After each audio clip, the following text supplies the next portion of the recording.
అక్క కొంతమంది जोहार सावित्रीबाई फुले, जोहार सावित्रीबाई फुले, जोहार सावित्रीबाई फुले, जोहार महात्मा ज्योतिबा फुले, जोहार महात्मा ज्योतिबा फुले, जय फुले, जय बीसी, మహనీయులకు కొనసాగిద్దాం మహనీయుల ఆశయాలను జై ఫులే, జై ఫులే, జై సావిత్రిబాయి, జై సావిత్రిబాయి, సావిత్రిబాయి ఫులే దంపతులకు జోహార్, సావిత్రిబాయి ఫులే దంపతులకు జోహార్ జోహార్. అన్నా బయలుదేరి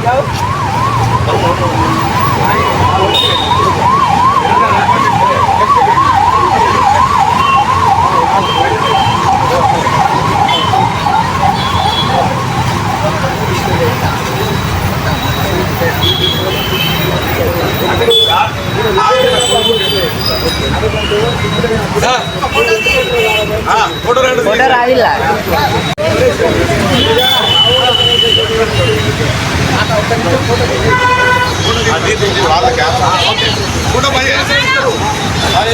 ఫోటో రాదిಲ್ಲ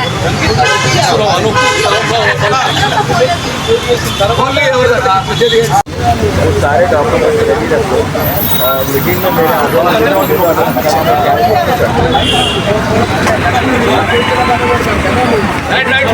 जोहार बाबा साहेब अंबेडकर, సాధిద్దాం మహనీయుల ఆశయాలను, సాధిద్దాం మహనీయుల ఆశయాలను. జోహార్ రమాబాయి అంబేద్కర్, జోహార్ బాబా సాహెబ్ అంబేద్కర్, జై భీమ్, జై భీమ్, జై భీమ్. రాజ్యాంగ నిర్మాత బాబా సాహెబ్ అంబేద్కర్ కు జోహార్, రాజ్యాంగ నిర్మాత బాబా సాహెబ్ అంబేద్కర్ కు కొనసాగిద్దాం మహనీయుల ఆశయాలను. फोटो से हो मैं अभी कर रहा हूँ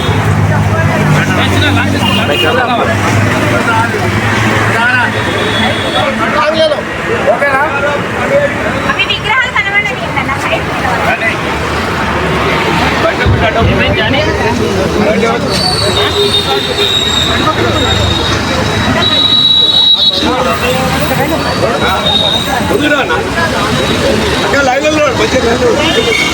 అందరు ఫోటోలు వాడాలి. फोटो लिया जी फोटो పార్టీకి అనుసంధానం చేసి దాదాపు 42 రోజులు అవుతుంది. ఆదిలోనే సంస్థ ఉంటేనే మేముంటాము కాబట్టి సంస్థను కాపాడుకునే ఉద్దేశంతో కార్మికులు చేయించాలనేటువంటి అసెంబ్లీ ఏ నాయకుడు అడగలేప్పుడు ఆర్టీసీ ప్రభుత్వం విలీనం చేయాలని చెప్పి తీర్మానం చెప్పడం జరిగింది. ఇప్పుడు రాబోయే రోజుల్లో కూడా ఈ తెలంగాణ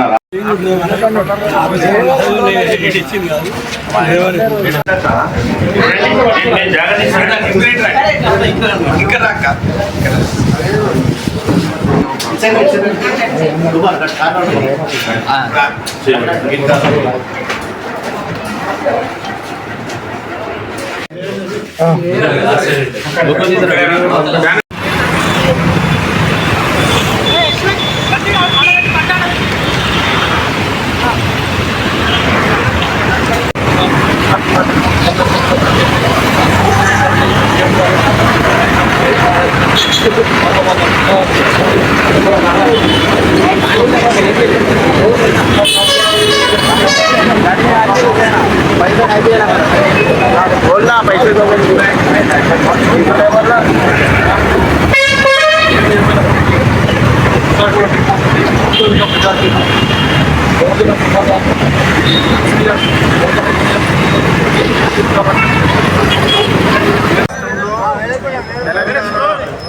రోడ్డు రవాణా సంస్థ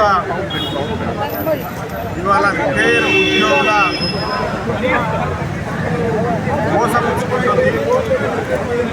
17,000 మంది రిటైర్ అయినటువంటి ఆర్టీసీ కార్మికులకు రిటైర్మెంట్ బెనిఫిట్స్ ఇవ్వకుండా తెలంగాణ రోడ్డు రవాణా సంస్థ సంస్థ మరియు ప్రభుత్వం కలిసి ఇవాళ వాళ్ళని వృద్ధాప్యంలో నడి రోడ్డు మీద పడేసి ఇవాళ మాకు సంబంధం లేదు, మేము ఇచ్చినప్పుడు తీసుకోరనేటువంటి విధానంతో ఈ రాష్ట్ర ప్రభుత్వం దుర్మార్గంగా వ్యవహరిస్తూ ఉంది. ముఖ్యమంత్రి గారు మీకు చేత కానప్పుడు, మీకు ఈ పని చేత కానప్పుడు మీరు ఎందుకు ఈ ఆర్టీసీ కార్మికులకు హామీలు ఇస్తారు? ఎందుకు ఆర్టీసీ రక్తం తాగుతూ ఉన్నారు? ఆర్టీసీ పైన దిక్కుమాలిన పథకాలన్నీ పెట్టి ఆర్టీసీని ఎందుకు దివాలా తీయిస్తూ ఉన్నారు? తద్వారా కార్మికులను ఎందుకు రోడ్డు పైన వేస్తూ ఉన్నారు? ఈ రాష్ట్ర ప్రభుత్వాన్ని డిమాండ్ చేస్తూ ఉన్నాం. రిటైర్డ్ కార్మికులకు సంబంధించినటువంటి బెనిఫిట్స్ను తక్షణమే విడుదల చేయాలి. రిటైర్డ్ కార్మికులకు సంబంధించినటువంటి బెనిఫిట్స్ విషయంలో ఇప్పటి వరకు రాష్ట్ర ప్రభుత్వం ఇవ్వాల్సినటువంటి బకాయిల పైన వడ్డీతో సహా కట్టి వాళ్ళకు అప్పగించాల్సినటువంటి అవసరం ఉంది. తెలంగాణ రాష్ట్రంలో ఆర్టీసీని ముఖ్యమంత్రి గారు మీరు రాజకీయాల్లోకి రాకముందుకు ఉద్యోగంలోకి వచ్చినటువంటి వీళ్ళంతా ఉద్యోగం చేసి రిటైర్ అయినటువంటి సందర్భంలో వచ్చే బెనిఫిట్స్తోని ఈ మిగతా జీవితాన్ని గడపాలనుకుంటున్నటువంటి కార్మికులకు ఇవాళ అది లేకుండా వాళ్ళని మనోవేదనకు గురి చేసి ఇప్పటికే వందలాది మంది కార్మికులు చనిపోయినటువంటి ఘటన. ఇలాంటి బెనిఫిట్స్ తీసుకోకుండా పైపెచ్చు తెలంగాణ రాష్ట్రంలో మాది కార్మిక సంక్షేమ ప్రభుత్వం అని చెప్పుకుంటున్నటువంటి ఈ రేవంత్ రెడ్డి ప్రభుత్వం కార్మికులను నయవంచనకు గురి చేస్తూ ఉంది. ఇవాళ తెలంగాణ రాష్ట్రమే ఏర్పాటుకు కారణమైనటువంటి ఆర్టీసీ కార్మికులకు ఇవాళ ఇస్తున్నటువంటి మర్యాద ఇదా అని చెప్పి అడుగుతా ఉన్నాం. ఇవాళ ఈ కార్మికులే లేకపోతే, ఈ కార్మికుల పోరాటమే లేకపోతే తెలంగాణ రాష్ట్రం ఎక్కడిది? ఈ రాష్ట్రంలో నువ్వు ముఖ్యమంత్రి ఎక్కడివి? ఇవాళ వీళ్ళందరి ఆశయాలతోటి, వీళ్ళందరి పోరాటంతో ఇలా గద్దెనెక్కినటువంటి మీరు ఇలా కార్మికులను ఆదుకుంటాం, ఆర్టీసీని బాగు చేస్తాం, బెనిఫిట్స్ ఇస్తాం అని చెప్తూ రిటైర్మెంట్ బెనిఫిట్సే ఇవ్వకపోగా కార్మికులు దాచుకున్న సొమ్మును దాదాపు 800 కోట్లను ఈ సంస్థ మింగిపోతుంది. కార్మికులకు ఇవ్వకుండా వాళ్ళ ప్రయోజనాలు కాపాడలేదు. సో కాబట్టి ఆర్టీసీ ఎండి గారు, మీరు ఢిల్లీలో చూసారు ఒక ఉద్యమం, నిన్న మొన్న జంజీ ఉద్యమం చూసారు. మరి ఆ పరిస్థితి తెచ్చుకుంటారా ఏంది అని నేను అడుగుతా ఉన్నా. ఆర్టీసీ కార్మికులందరూ కూడా ఏడికైతే గాడికైతుంది తేల్చుకోమని చెప్పి మీరు అంటే మాత్రం మేము తేల్చుకోవడానికి సిద్ధంగా ఉన్నాం. మీరు దానికి తయారున్నారా అని చెప్పి మేము అడుగుతా ఉన్నాం. మేము అడుగుతుంది ఏమన్నా మీ తాత జాగీర్ తీసుకొచ్చి ఇవ్వన్నామా, మీ ఆస్తులు ఏమన్నా పంచి ఇవ్వన్నామా, లేకపోతే మీ సంస్థలో మీరు అక్రమాలకు పాల్పడి సొమ్ము ఏమని ఇవ్వని అడుగుతా ఉన్నామా? మేము అడుగుతా ఉంది మా కష్టార్జితం, మేము అడుగుతా ఉంది మేము కూడబెట్టుకున్న సొమ్ము, మేము అడుగుతా ఉంది మా చెమట చుక్కల ద్వారా నిర్మితమైనటువంటి మా ఆలోచనలతో అభివృద్ధి చెందినటువంటి ఆర్టీసీ నుంచి రావాల్సిన బెనిఫిట్స్ అడుగుతా ఉన్నాం తప్ప కానీ మీ సొమ్ము ఏమీ అడగట్లేదు. ఇవాళ నేను ఇంకో విషయం కూడా స్పష్టం చేస్తా ఉన్నా ముఖ్యమంత్రి గారికి. ఈ తమ్మిడి ఎట్టి కావాలని ఎవరు డిమాండ్ చేసినా ఎవడన్నా రోడ్ ఎక్కిండా? ఎవరు రోడ్ ఎక్కలేదే. మెట్రో 2వ ఫేజ్ కావాలని ఎవడన్నా రోడ్ ఎక్కిండా? రోడ్ ఎక్కలేదే. మరి రోడ్ ఎక్కిన వాళ్ళ కష్టాలు పట్టించుకోకుండా కమిషన్లు వచ్చే కార్యక్రమాల మీద రాష్ట్ర ప్రభుత్వం దృష్టి పెడతా ఉంటే కార్మికుల ఉసురు తప్పకుండా తగులుతుంది. నిన్ననే ఆడ ఏది లష్కర్ బోనాల కాడ రంగమెక్కినామని చెప్పింది. పోయే కాలం వచ్చింది ప్రభుత్వానికి అని సేమ్ అదే కనిపిస్తూ ఉంది. నీ పరిస్థితి చూస్తూ ఉంటే ఆర్టీసీతో గోపుకున్నోడు ఎవడు, ఆర్టీసీ తెరువు పోయినోడు ఎవడు మనుగడ సాగించినట్టు చరిత్రలో లేదు. ఆ పరిస్థితి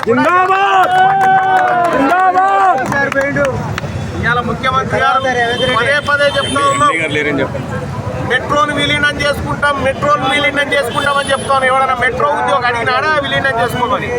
ప్రభుత్వంలో ఆర్టీసీని విలీనం చేయాలని చెప్పి కార్మికులు డిమాండ్ చేస్తే దీన్ని చేసుకోవు, దాన్ని విలీనం చేసుకుంటారట. నువ్వు అంత పెద్ద సిపాయివే అయితే నష్టాలున్న మెట్రోను పైకి తీసుకొస్తా అంటున్నావు కదా, మరి ఈ ఆర్టీసీని తీసుకురా చూద్దాం. నీవు ఆర్టీసీని ప్రభుత్వంలో విలీనం చేస్తా అని మాట ఇచ్చి గద్దెనెక్కితే ఆర్టీసీ కార్మికులు బస్సులు ఎక్కిన వాళ్ళందరికీ కూడా కాంగ్రెస్ పార్టీ కోటేయండి ఈసారి అని చెప్పి వీళ్ళందరూ చెప్తే కదా. సో కాబట్టి కాంగ్రెస్ పార్టీ ఇవాళ అధికారంలో ఉందంటే అది ఆర్టీసీ కార్మికుల రక్తంతో చెమటతో ఉంది తప్ప. అందుకోసమే ఈ ప్రభుత్వానికి చెప్పదలుచుకున్నాం, ఈ ప్రభుత్వానికి అలాగే ఇక్కడ ఉన్నటువంటి కార్మికులకు కూడా చెప్పదలుచుకున్నాం. సోదరులారా, ఈ ఆర్టీసీని ప్రభుత్వంలో విలీనం చేస్తే నేను దిక్కుమాలినోడు ఎవరు అడగకపోతుండే, ఎవరు రోడ్ ఎక్కకపోతుండే, దానంతలు అదే వచ్చేది. ఇవాళ ఆర్టీసీకి మాత్రమే డబ్బులు లేవా? ఆర్టీసీకి మాత్రమే డబ్బులు లేవా? ఉచిత ప్రయాణం ఎందుకు చేయిస్తాన్నావే? పైసలు లేనోనివి. రేవంత్ రెడ్డి గారి తీరు సిగ్గు ఏది ఇగరం తప్పిన పీనిగే మోస్టోన్ మీద బయలుకు పోయినట్టుగా ఇగరం తప్పిన ప్రభుత్వం ఆర్టీసీ కార్మికులను అవమానం చేస్తూ ఉంది. దీన్ని ఎట్టి పరిస్థితుల్లో ఉపేక్షించేది లేదు. ఇవాళ ఆర్టీసీ ఆ రోజు సమ్మె చేస్తూ ఉంటే, ఈ రాష్ట్ర ప్రభుత్వం నిర్లక్ష్యంగా ఉంటే, సమ్మె చేస్తున్న కార్మికుల దగ్గరికి పోయి సమ్మెకు మద్దతు చేసి అండగా నిలబడి ఆర్టీసీల పక్షాన నిలబడ్డది తీన్మార్ మల్లన్న నిలబడ్డారు. అలాగే కార్మికులకు సంబంధించినటువంటి అంశంలో ఎంతవరకైనా తెగిస్తాం, ఎంతవరకైనా కొట్లాడతాం. ఆర్టీసీ కార్మికులకు రావాల్సిన బెనిఫిట్స్ వచ్చే వరకు ఇది ఇంట్రెస్ట్తో కట్టియాలి. ఇంట్రెస్ట్తో గత 2015 నుంచి ఈ రోజు వరకు దాదాపు 11 సంవత్సరాల పాటు మీరు బెనిఫిట్స్ అన్నిటినీ మీ దగ్గర పెట్టుకొని మీరు మోసం చేస్తూ ఉన్నారు. సో కాబట్టి ముఖ్యమంత్రి గారు ఈ రాష్ట్రంలో ఉన్న ఎమ్మెల్యేలు, ఎంపీలు, ఎమ్మెల్సీలకు అందరు కూడా చెప్తా ఉన్నా, ఆర్టీసీ కార్మికులకు బెనిఫిట్స్ వచ్చేదాకా మనం జీతాలు తీసుకోకుంటుందాం, మీరు తయారున్నారా? ఇది ఒకటే మాట చెప్తా ఉన్నా. మన భార్య పిల్లలేమో నిమ్మలంగా బతకాలి, వాళ్ళేమో కష్టాలతోని, కడగలతోని, కన్నీళ్లతోటి ఇళ్లలో బతకాల్సినటువంటి పరిస్థితి ఎందుకు వస్తా ఉంది? అందుకోసమే ఆర్టీసీ కార్మిక లోకం శేషబిషాలు యూనియన్లు పక్కకు పెట్టి ఎట్టి పరిస్థితిలో ఈ రిటైర్ అయినటువంటి కార్మికుల బెనిఫిట్స్ కోసం మనం అందరం కూడా దీక్ష చేయాల్సినటువంటి అవసరం ఉంది. ఇలా అందుకోసమే ఈ రాష్ట్ర ప్రభుత్వానికి డెడ్ లైన్ విధిస్తా ఉన్నాం. ఈ 1 వీక్లో మీరు ఆర్టీసీ కార్మికుల బెనిఫిట్స్ను విడుదల చేస్తేనే మంచిది. లేకపోతే ఆర్టీసీ వర్సెస్ ప్రభుత్వం తేల్చుకునేటువంటి పరిస్థితిని తప్పకుండా తీసుకొస్తామని చెప్పి తెలియజేస్తా ఉన్నాం. అలాగే ఆర్టీసీ రిటైర్డ్ ఉద్యోగులకు కూడా తెలంగాణ రాజ్యాధికార పార్టీ నుంచి తీన్మార్ మల్లన్నగా మీ అందరికీ చెప్తా ఉన్న సోదరులారా, మీరెవరు అధైర్యపడకండి. ఈ ప్రభుత్వం ముక్కు బిండి, చెవులు బట్టి, గల్లా బట్టి వసూలు చేసి ఖచ్చితంగా ఆర్టీసీ కార్మికుల బెనిఫిట్స్ ను అందించేటువంటి ప్రయత్నం ప్రజాప్రతినిధిగా చేస్తానని చెప్పి మీ అందరికి హామీ ఇస్తా ఉన్నా. ఇవాళ ఇయ్యకపోతే రేపు మాపు అసెంబ్లీ పెడతా అంటున్నావు, నేనే ఈ కార్మికులందరినీ తీసుకొని అసెంబ్లీకి వస్తా. ఆ పరిస్థితి క్రియేట్ చేసుకోకుండా ఖచ్చితంగా ఆర్టీసీలో రిటైర్ అయినటువంటి కార్మికుల బెనిఫిట్స్ ను తక్షణమే విడుదల చేయాలని చెప్పి డిమాండ్ చేస్తా ఉన్నా. లేని పక్షంలో ముఖ్యమంత్రి గారు నాకు చేత కాదు, ఈ ఆర్టీసీని కాపాడే తెలివి నా దగ్గర లేదు, నేను వాన్నో వీన్నో కాంగ్రెస్ పార్టీలోనో తొక్కుకుంటా పైకి వచ్చినా ఇట్లనే ఆర్టీసీని కూడా దొక్కుతా అనుకుంటే మాత్రం ఇక నీ పదవిని దొక్కుడు తప్పది, నువ్వు రాజీనామా చేసి దిగిపో. 2.5 ఏళ్లలోనే నీ పర్ఫార్మెన్స్ అంతా బయటపడ్డది. ఈ కాంగ్రెస్ పార్టీ ప్రభుత్వం అధికారంలోకి వస్తే కష్టాలు పోతాయి అనుకుంటే కష్టాలు పోకపోగా మీదికెళ్ళి కొత్త కష్టాలను సృష్టించినటువంటి రేవంత్ రెడ్డి గారు తప్పకుండా ఈ 17,000 రిటైర్డ్ కార్మిక కుటుంబాల ఉసురు ఈ కాంగ్రెస్ పార్టీకి, ప్రభుత్వానికి ఖచ్చితంగా తగులుతుంది. అట్లా అని చెప్పి వదిలిపెడతామని కాదు, ఎట్టి పరిస్థితిలో వదిలిపెట్టే ప్రసక్తే లేదు. ఈ ఆర్టీసీ భవన్ ను కబ్జా పెట్టుకుంటాము, ఈ ఆర్టీసీనే కబ్జా పెట్టుకుంటాం, ఆర్టీసీలోంచి ప్రభుత్వాన్ని నిలగొడతాం. ఆ పరిస్థితి కార్పొరేషన్ గా ఉన్నంత వరకు ఇది కార్మికులదే. నువ్వు ప్రభుత్వంలో విలీనం చేసుకోమంటే పక్క రాష్ట్రంలో ఉన్నటువంటి చంద్రబాబు నాయుడు ఆదర్శంగా తీసుకుంటున్న సిగ్గులేని ముఖ్యమంత్రి ఆ పక్క రాష్ట్రంలో కార్మికులను ప్రభుత్వంలో విలీనం చేసుకున్నారు. దాడ తీసుకో ఆదర్శం. అది చేతగాక ఈ రాష్ట్ర ప్రభుత్వం దద్దమ్మలాగా వ్యవహరిస్తూ కార్మికుల కన్నీళ్ళ కష్టాలకు ఇవాళ ఆజ్యం పోస్తా ఉన్నది. ఇది తప్పకుండా అమ్మా మీనాక్షి నటరాజన్ గారు, కాంగ్రెస్ పార్టీ వ్యవహారాల ఇన్ఛార్జు మహేష్ కుమార్ గౌడ్ గారు, అలాగే ఆర్టీసీ రవాణా శాఖ మంత్రి గారు, మీరు ఏం చెప్పారు మీ మేనిఫెస్టోలో, మీరు ఏం మాట్లాడారు మీ మేనిఫెస్టోలో? ఈ ఆర్టీసీ కార్మికులకు ఏ కష్టం రాకుండా ఈ ఆర్టీసీ విధానంలో ప్రభుత్వ జోక్యం తగ్గిస్తూ వాళ్లకు ఎప్పటికప్పుడు అండగా ఉంటామని చెప్తేనే కదా ఇవాళ మీ ఎంట నడిచింది. మరి ఇవాళ ఎంతమంది కార్మికులు చస్తే మీకు మేల్కొల్పు వస్తుందో తెలియజేయండి. కాబట్టి ఒకటే చెప్తా ఉన్నా, ఈ రాష్ట్ర ప్రభుత్వానికి వారం రోజుల లోపల ఆర్టీసీ కార్మికులు రిటైర్ అయిన వాళ్ళు ఎవరైతే ఉన్నారో వాళ్ళ బెనిఫిట్స్ను బేషరతుగా అందజేయాలి. ఇంట్రెస్ట్తో కలిపి 2015 నుంచి ఈ వరకు మీ దగ్గర పెట్టుకున్నారు కదా, ఇంట్రెస్ట్తో కలిపి ఇవాళ నువ్వు మెట్రోను కొంటందుకు ఇంట్రెస్ట్తో తెస్తున్నావు కదా, ఆయనకి ఇంట్రెస్ట్ కడతావు కదా, మరి మేము కూడా ఇంట్రెస్ట్కే ఇచ్చినాం అనుకొని మాకు ఇచ్చాయి. లేకపోతే మాత్రం తప్పకుండా ఆటోలు కూడా పెడుతున్నాను ఇప్పుడు పెన్షన్లు ఏమైంది పెద్ద ఆయన ఉద్యోగికి వచ్చేటువంటి ప్రతి బెనిఫిట్ ని వీళ్ళకి అందజేయాల్సినటువంటి అవసరం ఉంది.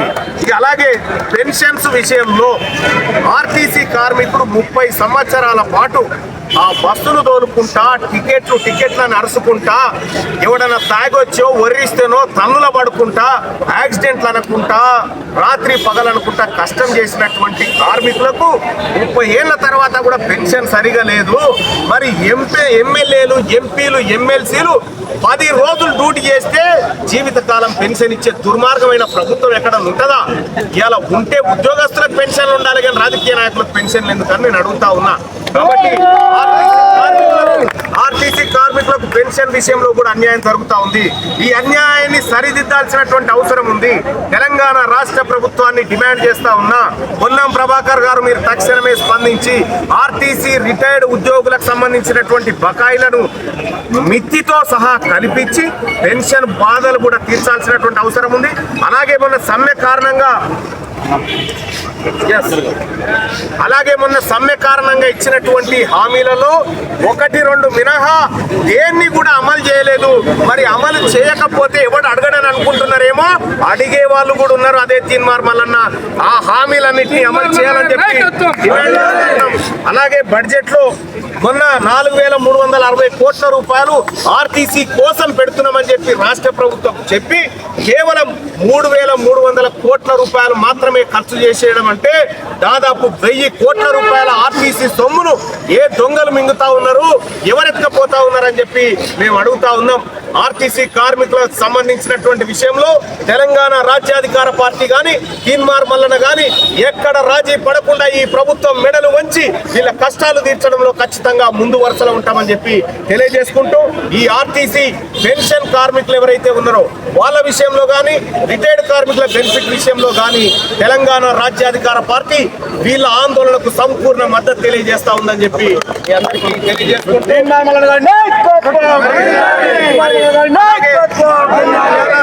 ఇంకో మాట కూడా చెప్తా ఉన్నా, నీకు దమ్ముంటే నీ బొమ్మ పెట్టుకొని